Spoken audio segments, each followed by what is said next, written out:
ก็ขอเจริญสุขสวัสดีเนาะคณะญาติธรรมทุกท่านเนาะวันนี้เราท่านทั้งหลายก็ได้มาพบเจอกันอีกแล้วในช่วงภาคเย็นของวันนี้เนาะนี่ก็เริ่มเย็นแล้วเนาะบ่ายตอนนี้บ่ายอยู่เนาะบ่าย4 โมงเย็นเนาะวันนี้บ่าย4 โมงเย็นก็เป็นช่วงเวลาที่เราท่านทั้งหลายจะได้มาร่วมอนุโมทนาบุญกับพระคุณเจ้าของเราที่ท่านได้ออกจาริกธุดงค์มีบางคนบางท่านว่าการธุดงค์เนี่ยไม่ใช่อย่างนี้เหรอถ้าธุดงค์แล้วไม่ใช่อย่างนี้แต่ถ้าจาริกธุดงค์แล้วแบบนี้เลยนะถ้าคำว่าธุดงค์ธุดงค์เนี่ยคือต้องหมายถึงธุดงค์13 ข้อแต่ถ้าว่าการจาริกธุดงค์คือเราก็จาริกไปตรงนั้นไปตรงนี้ไปตรงนั้นไปตรงนี้ตรงเขาเรียกว่าจาริกของเราเนี่ยกำลังจาริกไปเรื่อยๆเนาะเดี๋ยวเราวัดตรงเราก็เดินมากบ้างน้อยบ้างนะก่อนหน้านั้นเราก็เดินเข้าไปในป่านี่เพิ่งจะออกป่าก็ได้จังหวะไล่พอดีเลยเนาะเพราะว่าบางคนบางท่านเห็นเฉพาะช่วงเนี้ยไม่รู้หรอกว่าก่อนหน้านั้นนี่เราเจออะไรบ้างเนาะบางคนบางท่านก็ไม่รู้เนาะเพราะว่าเราไม่ได้ไล่ทั้งวันก่อนหน้านั้นเราเจออะไรบ้างก็ไม่มีใครรู้แต่มารู้ตอนที่ว่าเราเดินออกมากำลังหาที่พักแล้วทำไมเราเดินออกหาที่พักแล้วต้องมีรถมีบ้านคนพระภิกษุสงฆ์เรานี่ก็ต้องฉันอาหารเหมือนกันนะไม่ใช่ว่าอาหารอันเป็นทิพย์ก็ต้องฉันข้าวฉันปลาเหมือนกันแล้วข้าวปลาเนี่ยมันอยู่ที่ไหนอยู่กับคนถ้าคนอยู่ตรงไหนอาหารก็อยู่ตรงนั้นฉะนั้นเนี่ยบางทีท่านทั้งหลายต้องเข้าใจว่าคือบางช่วงเวลาเนี่ยที่เราเดินอยู่ในป่าอย่างเงี้ยลัดเลาะในป่าเนี่ยเราไม่ได้ไลฟ์สดแต่ตอนที่เราไลฟ์สดเนี่ยเราจะเข้าหมู่บ้านคนแล้วอย่างนี้นะเพื่อจะได้บิณฑบาตยังชีพในวันต่อไปเนี่ยคือบางคนบางท่านไม่เข้าใจตรงจุดนี้นะท่านทั้งหลายก็เลยเห็นเราในช่วงเช้าคือช่วงเช้าที่เราไลฟ์ก็เราออกจากหมู่บ้านแล้วท่านทั้งหลายก็จะเห็นจริงๆว่าเป็นบรรยากาศของหมู่บ้านของผู้คนช่วงเย็นเราก็จะเดินเข้าหมู่บ้านเราก็จะเห็นบรรยากาศของหมู่บ้านเนาะแต่บางทีเราก็เดินถนนใหญ่นี่เราก็ว่ากันไปนะไม่แน่นอนเนาะแต่ละอย่างญาติโยมก็แล้วมีบางคนบางท่านก็ถามว่ามาจะนิกแบบนี้ไว้ทำไมเรื่องดีๆมันต้องโชว์ได้สิเรื่องดีๆมันต้องโชว์นะแหมสิ่งที่ไม่ดีเขายังโชว์กันเลยนะเราทำสิ่งที่ดีเดินแล้วเราไม่ได้ไปเบียดเบียนใครมันก็ต้องโชว์ได้มีคอมเมนต์หนึ่งนะเมื่อตอนเช้าญาติโยมเขาว่าของจริงจะไม่พูดไม่ใช่ของจริงมันต้องพูดได้ของไม่จริงสิมันไม่มี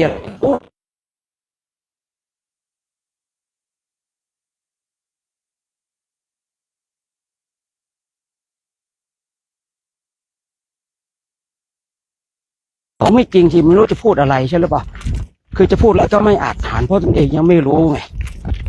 เหมือนพระพุทธเจ้าของเราท่านรู้จริงหรือเปล่ารู้จริงท่านจึงประกาศสัจธรรมพระอรหันต์เนี่ยท่านรู้จริงไม่รู้จริงท่านจึงประกาศหลักธรรมเอาคนไม่รู้สิคนไม่รู้เนี่ยเขาก็เลยเป็นผู้นิ่งเขาว่าเพราะว่าเขาพูดไปแล้วมันไม่อาจฐานมีคอมเมนต์อยู่คอมเมนต์หนึ่งเมื่อเช้าโชคดีจังนะที่ผัดมือส่งให้เขาไปด้านนอกด้านหลังแล้วนะถ้าเจอผู้พูดตอนที่เขาคอมเมนต์มานะก็จะต้องคุยแบบนี้ว่าไปศึกษามาไหมเอาไปเอาที่ไหนมาพูดเอาที่ไหนมา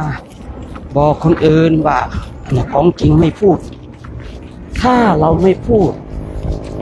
พุทธศาสนาจะอยู่อย่างไรล่ะพุทธศาสนาก็อยู่ไม่ได้นะมันต้องอาศัยการพูดการส่งต่อพุทธศาสนาในยุคแรกเนี่ยมุขปาฐะคือส่งต่อกันด้วยคำพูดเนี่ยคือคนพูดเช่นนี้เนี่ยอาตมาก็ศึกษาอย่างไหน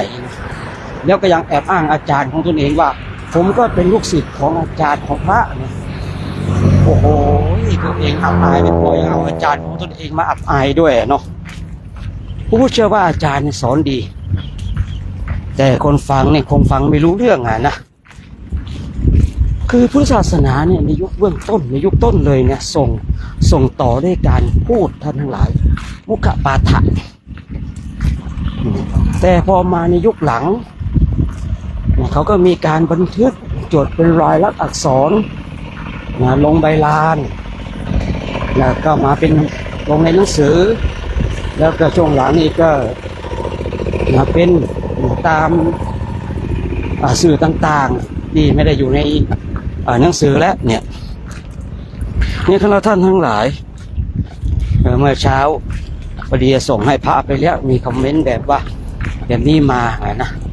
อาตมาก็แบบว่าแล้วเขายังแอบอ้างแล้วว่าผมก็เป็นลูกศิษย์พระครับตนเองอับอายขายขี้หน้าไม่พอยังเอาอาจารย์ของตนเองมาอับอายขายขี้หน้าด้วยนะถ้าเป็นจริงเช่นนั้นอย่างที่เขาพูดนะบอกว่าของจริงไม่พูดแล้วตนเองเนี่ยที่รู้จากศาสนาก็เพราะคำพูดของคนนี่แหละคำพูดมุขปาฐะการส่งต่อเนี่ยตั้งแต่ยุคของพระมหากัสสปะทำสังคายนาครั้งแรกคือเรียกว่าปฐมสังคายนาเนี่ยคือของมันง่ายเนี่ยนะคือบางคนเนี่ยคือบางคนนะบางคนเนี่ยฉลาดนี่พูดแต่เวลาไม่พูดนะฉลาดกว่านะบางคนนะก็มาพลาดแล้วก็สงสารอาจารย์ของเขาเหลือเกินตัวเองอับอายขายหน้าไม่พอนะยังเอาอาจารย์ตัวเองมาอับอายด้วยมีคนถามว่าอยู่ตรงจังหวัดอะไรครับคือเรากำลังจะเดินเข้าสู่วัดดอยเทพนิมิตรอำเภอแม่จันทร์จังหวัดเชียงรายตอนนี้เราอยู่จังหวัดเชียงรายแต่เราไปเริ่มต้นเดินที่จังหวัดลำปางคือพระธาตุจอมปิงโครงการนี้เป็นโครงการเตรียมความพร้อมที่จะพาคณะพระภิกษุสงฆ์เนี่ยไปจาริกธุดงค์ที่ประเทศอินเดียและเนปาลเนาะช่วงนี้ก็เป็นเตรียมความพร้อมพอเดือนกุมภาเราก็จะไปจาริกกันที่ประเทศอินเดียและเนปาลถึงเตรียมความพร้อมญาติโยมนี่เตรียมความพร้อมเนาะ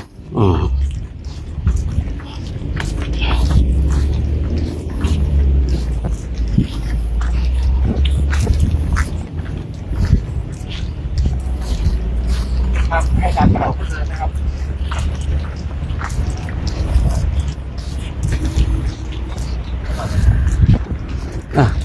ดันขึ้นมาเลย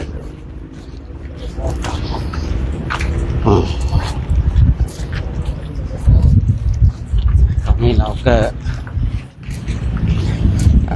บังคับถนนแล้วหลังจากเดินลัดล้อไปเดี๋ยวตอนนี้เราก็กำลังจะเข้าสู่ที่พักกันเนาะ ญาติโยมปานไทยนี่ว่าFC เนาะลูกปฏิบัติแบบFC มาสักการยามบ่ายครับอาจารย์ภาษาพุทธเจริญพรเนาะเรียกว่า FC เนาะยุคใหม่เขาเรียก FC โมทนากับโยมปานไทยด้วยเนาะที่ได้กดไลค์เกิดดีคอมเมนต์เกิดดีคือมาชมไลฟ์ของอาตมานี่คงจะรู้จักอาตมาพอสมควรแล้วเนาะว่าอย่างไรนะว่าอย่างไรบางครั้งก็มีคนถามคนควรแล้วก็ตอบคนควรบางครั้งเขาตอบถามที่โอเคยังมีสาระเนาะเราก็ให้สิ่งที่มีสาระเข้าไปนี่คือเราต้องเข้าใจเนาะตอนนี้ก็เดินไปก็อีกไม่ไกลญาติโยมเนาะที่เราจะถึงที่พักกัน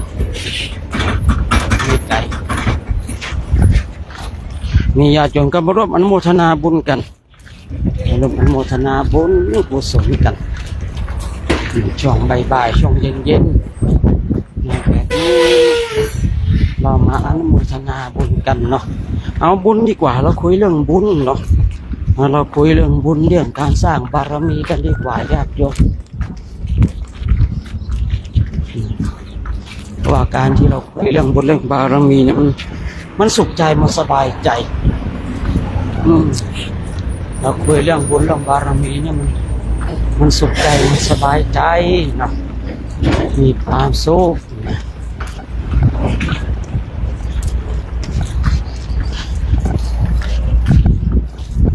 นี่เราเดินตั้งแต่วันที่25ในยักษ์ของเดือนที่แล้วช่วงนี้ญาติโยมก็เข้ามาร่วมกันอนุโมทนาบุญกันนะตอนเย็นก็อย่าลืมมาร่วมทำวัดสวดมนต์กันทำวัดสวดมนต์เราก็จะได้นั่งภาวนาฟังเทศน์ฟังธรรมกันทุกวันนะมาฟังอาตมาโม้ ถ้าคนมาเข้ามาครั้งแรกก็อาจจะไม่ถูกใจแต่ถ้าคนเข้ามาฟังตลอดก็จะเข้าใจคำว่าโม้ของอาตมาเนี่ยเป็นอย่างไรเนาะ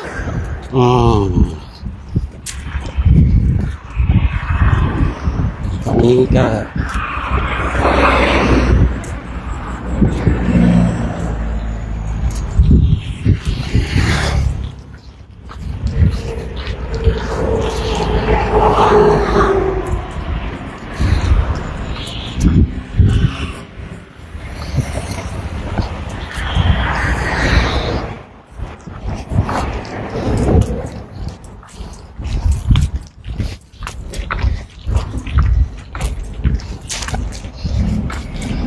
คือเราเข้ามาแบบ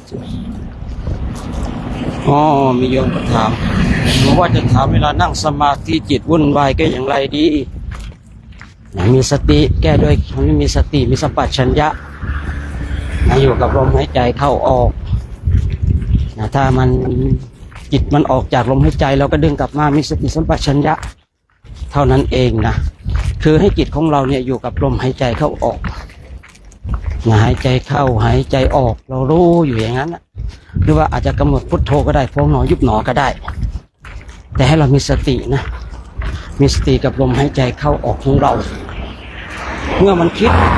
ตอนที่เราคิดเนี่ยมันวุ่นวายเนี่ยนั่นแสดงว่าเราขาดสติ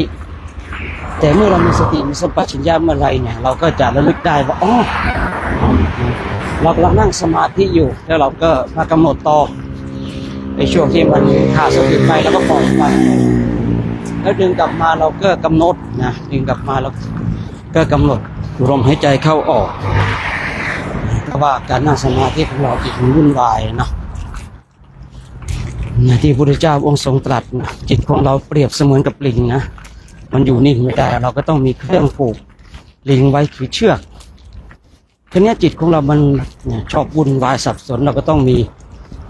คำวงบริกรรมเป็นเรื่องสกัดกั้น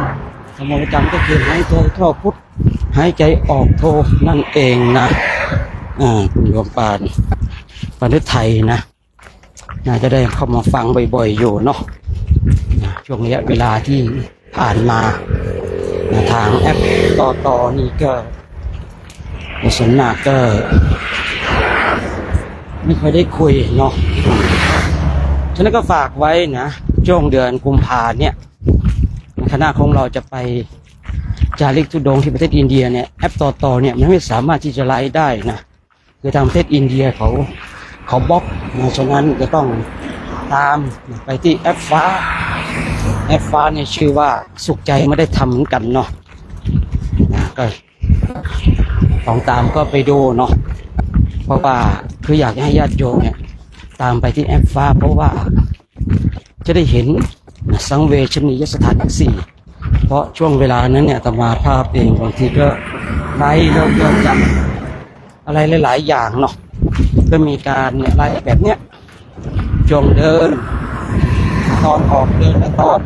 จะเข้าที่พักเนี่ยฉะนั้นเนี่ยคือช่วงนี้เราตามในแอปต่อได้เนาะแต่ถ้าเดือน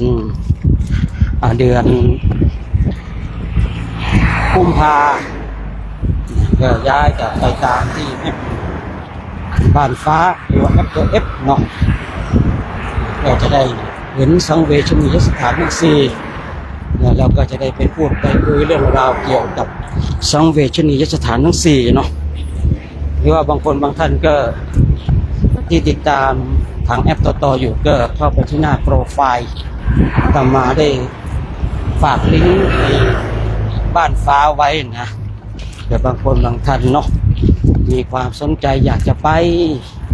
สังเวชนียสถานทั้งสี่ด้วยยานทิพย์เนี่ยเรียกว่ายานทิพย์เลยนะโทรศัพท์เนี่ยเรียกยานทิพย์ได้อยู่ใช่เฟซนั่นแหละโยมนะเฟซนั่นแหละนะน่าจะใช่อยู่นะเขาว่าไงนะเฟซนั่นแหละเนาะบางทีบางอย่างนี่มันพูดไม่ได้เนาะแอปต่อมันAIมันเก่งเหลือเกินนะมันจับ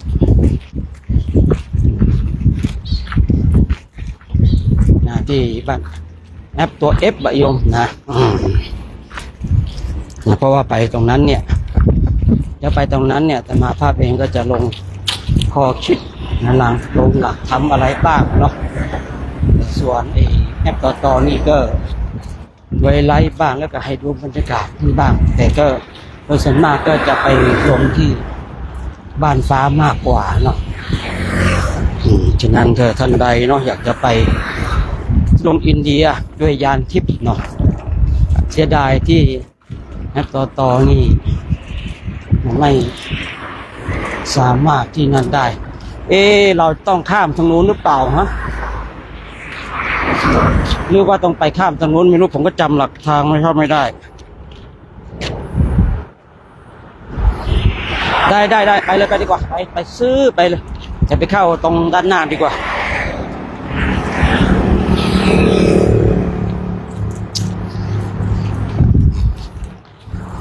เนี่ยตอนนี้พระเราชำนาญแล้วโยมนะชำนาญในการข้ามถนนชำนาญในการเดินนะรู้หลักกันแล้วสบายแล้วงานรู้หลักกันก็สบายแล้วเนาะพักวัดไหนวันนี้พักวัดร่องทานนะนี่พักที่วัดร่องทานเห็นแล้วใกล้ถึงแล้วประมาณวันที่29เนาะจะได้เป็นวันประกาศชัยถึงวัดดอยเทพนิมิตรนะมาประมาณวันที่29เนาะเดี๋ยวก็ไปว่ากันอีกทีให้ญาติโยมได้มาร่วมประกาศชัยชนะเนาะต้องดูเวลาที่แน่นอนก่อนเนาะ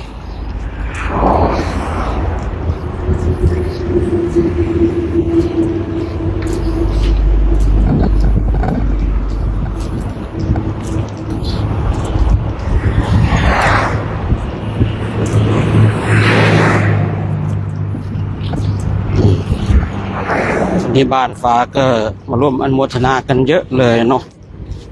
บ้านฟ้าก็ชนบ้านฟ้าสาธุนะอันนี้ของพี่นกเปิดตรงนี้อยู่ตรงนี้นะฮะเดินไปทางไหนคะ วันนี้จะพักร่องทานเนี่ย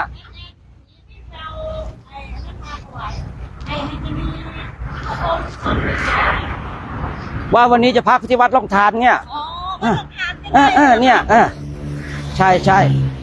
แต่ว่า ดี๋ยวพี่นกจะเปลี่ยนเป็นสีน้ำเงิน อ๋อ 2 ปีแล้วเนี่ย 2 ปีแล้วนะอ๋อ เดี๋ยวพระอาจารย์จะได้มาเจิมซัมซุงบ้าง ได้ได้ได้ได้ได้ได้ได้ เอาลูกอมถวาย ได้ได้ได้ ในออฟ นะ ฟิศมันมีอยู่ อ๋ออยู่ตรงนี้อ่ะ ใช่อ เนาะ ยู่ตรงนี้พี่นกอยู่ตรงนี้อ่ะ อืม นี่เป็นเจ้าของสำนักงานที่นี่ อืม ยินดีด้วยกับหนูเนาะ สาธุดีด้วยเนาะเจริญรุ่งเรืองนะเจริญรุ่งเรืองดีแล้วนะ พระกี่รูปคะ ทั้งหมดเนี่ยมาด้วยกันประมาณ70ทั้ง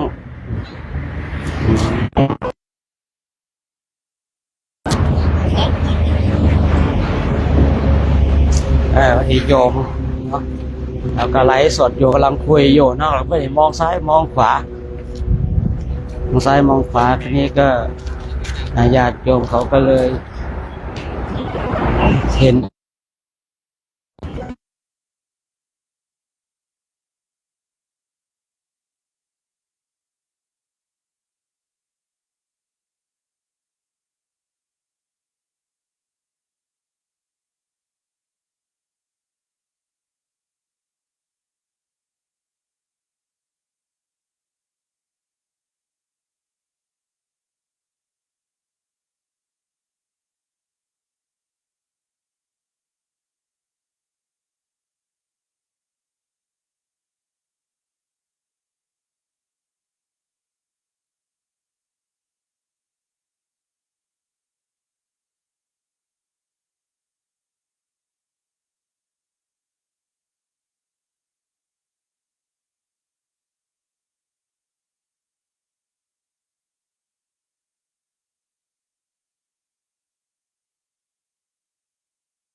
ฮิปนะ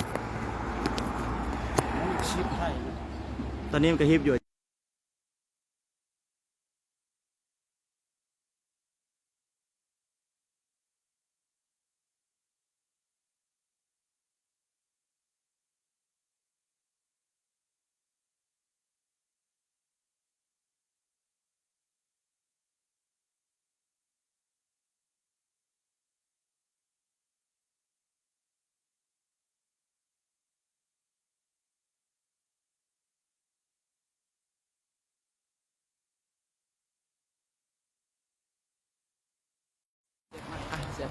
เสียบไม่แน่นเนี่ย แน่นเลยจ้ะ แรงเสียบกันจะเสียบ ยึบมา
สาธุ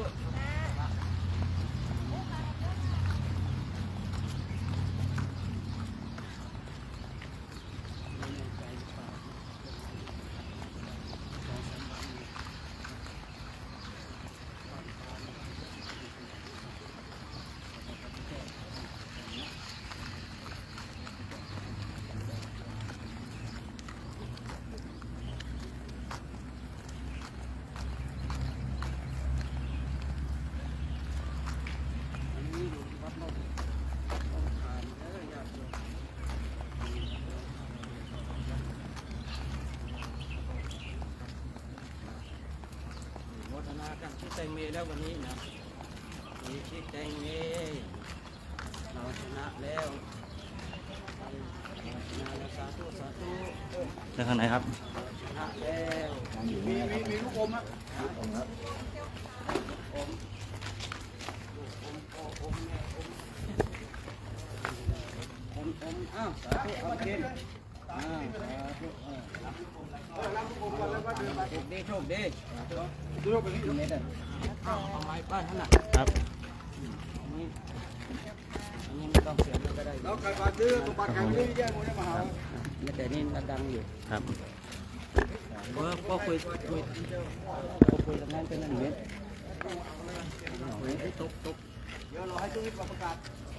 ตัวตั้งเดี๋ยว ข้าวตรงไหนกันข้าวนู้นเดี๋ยวตามตู้อีกไปนู้น ตั้ง นี่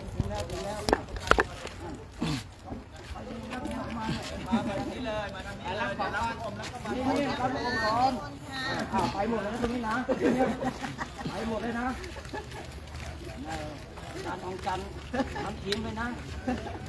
แล้วก็เนี่ยตรงนี้ไฟแดงเนี่ย5 6เนี่ยต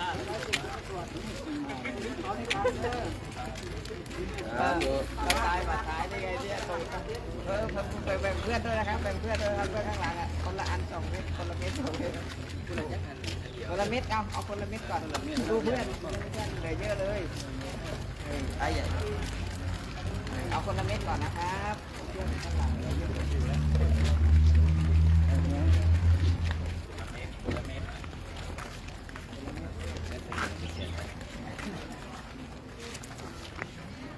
แต่เด็กน้อยเนี่ย สุขสวัสดีสุขีเจริญพรญาติโยมเนาะ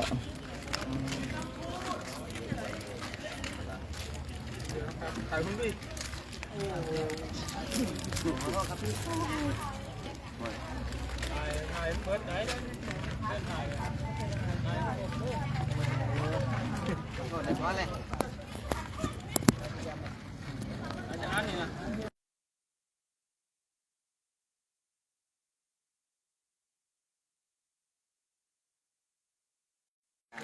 ตังเมสาธุสาธุถึงแล้ว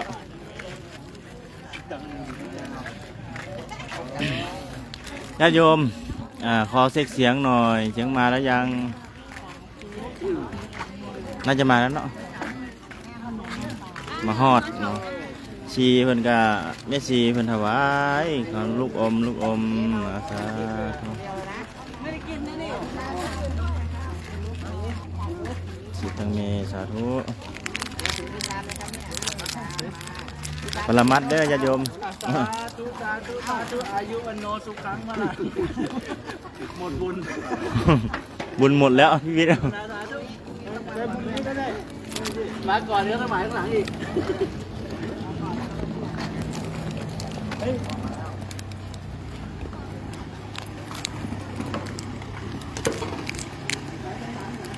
หลวงพ่อเหรออ๋อ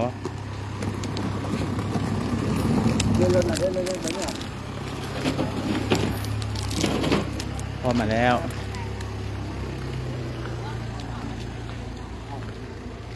นะเจริญพรญาติโยมเนาะบ้านฟ้าเสียงมาแล้วค่ะโอ้ขอบคุณครับเพราะว่าเมื่อกี้ไมค์มันใส่ไม่ได้ครับก็เลยว่าหดไมค์ออกตัวนี้จะเป็นเสียงของโทรศัพท์เลยเนาะวัดล่องคานเด้อญาติโยมเด้อญาติโยมท่านใดหากอยู่ใกล้แถวนี้เนาะก็เชิญเด้อมาทำวัดสวดมนต์ด้วยกันวัดล่องคานนะครับวัดล่องคานเอาเนาะทางครูบา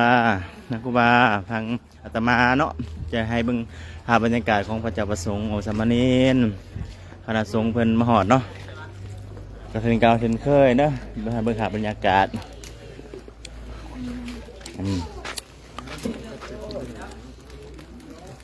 ปัญญาดามากก็เขียวเลยเนาะปรมัตถ์เนาะ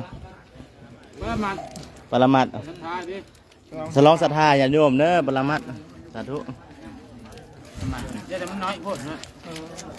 ผมมาเสียทีแต่มันน้อยหดได้หัวละเม็ดปรมัตถ์โอ้อาจารย์รุ่นเลยซ้อ ของเพื่อนเอาให้ เหรอ เพื่อนให้ไม่ได้อันนั้นหรอก รู้สึกไงวันนี้ลงห้วยลงห้วย เหมือนเดิม เหมือนเดิมเหรอ สบายสบายไม่เหนื่อยเหรอ ไม่เท่าไหร่ ไม่เท่าไหร่เนาะฮอตเบนเนาะมันนี้เนาะ เพราะว่า ฮอตเบนเลย กำลังเรามันอยู่ตัวแล้วมันจะไม่ค่อยเหนื่อยเท่าไหร่แต่ว่าได้เห็นที่พักนั้นก็หาย ที่เราสาธุขอบคุณครับ อาจารย์ใหญ่เนาะเป็นเดินโครงการนี้หลายปีแล้วอาจารย์อรุณให้ดูภาพบรรยากาศได้ยันยมเด้อ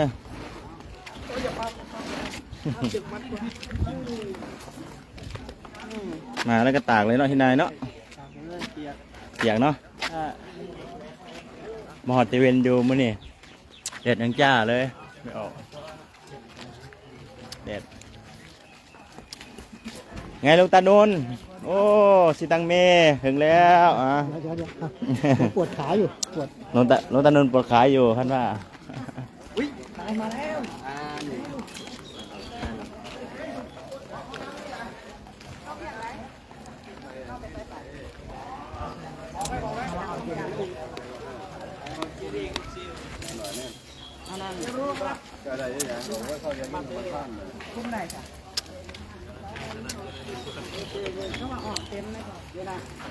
คือเก่าคือเดิมเนาะอย่าโยมเนาะ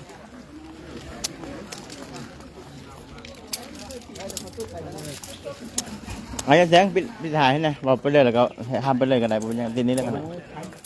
เห็นว่าเอาเลยเอาบอกเลย ก่อนจะเดินทุกจะเดินพอดมาเป็นบริษัทนาย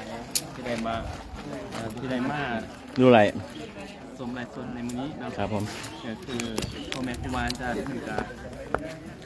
มาที่พักแล้วเนาะไปจงไว้ก่อน เป็นนายญาติโยมผู้เบิ่งไลฟ์สดก็ขออนุโมทนานำเด้อขออนุโมทนาบุญนำมื้อนี้ก็สิเว้าบ่หลายนำเนาะเพราะว่าเดินทางมากครับแต่บ่ไกลปานใดหรอกแต่ว่าอากาศร้อนครับคนสบายใจกำลังอากาศเย็นอยู่เป็นไงกันตั้งมันที่นี่ทำเรื่องประมาณนี้เพราะว่าพระศาสดามันก็ได้ตัดไปมาเขามีความแก่เป็นธรรมดานะครับเขามีความเจ็บเขามีความถึงค่าจากสิ่งเป็นที่พอใจกับเวลาดูนี่มันก็พวกนี้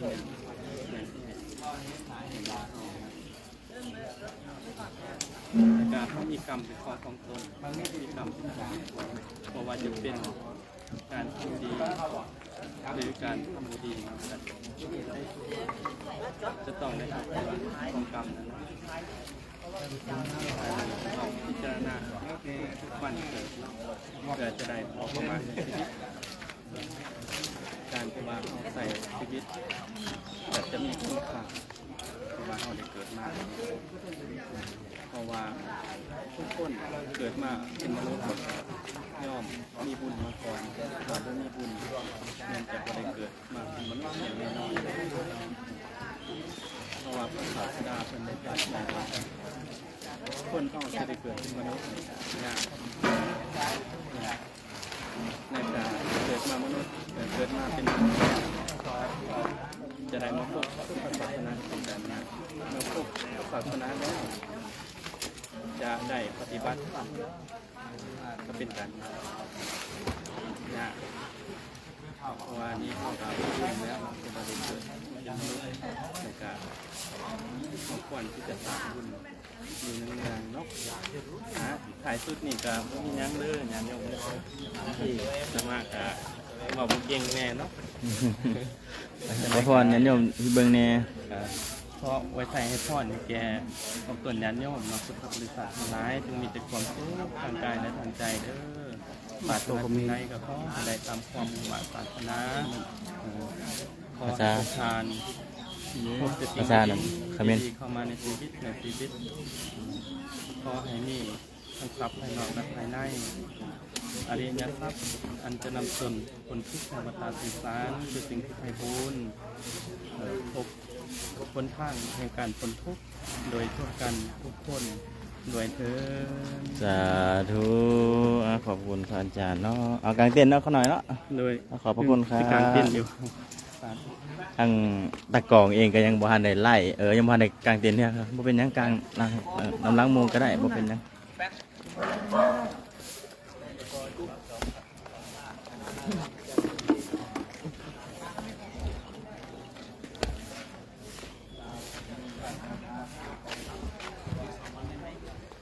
สาธุญาติโยมสิขึ้นสิขออนุญาตขึ้นไปทางด้านบนเนาะทางเทิงเนาะสิให้เบิ่งบรรยากาศอยู่รุมเนาะเป็นหนึ่งเนาะให้เบิ่งหาเจดีย์เด้อญาติโยมเด้อเอายิ้มสาธุเข้ามาเด้อหาเจดีย์เห็นเจดีย์เพิ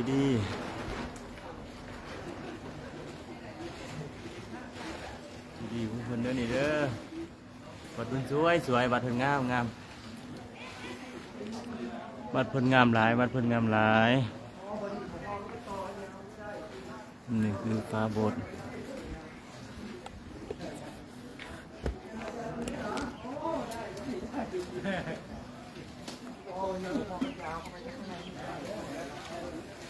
สิตังแม่โป้งรวย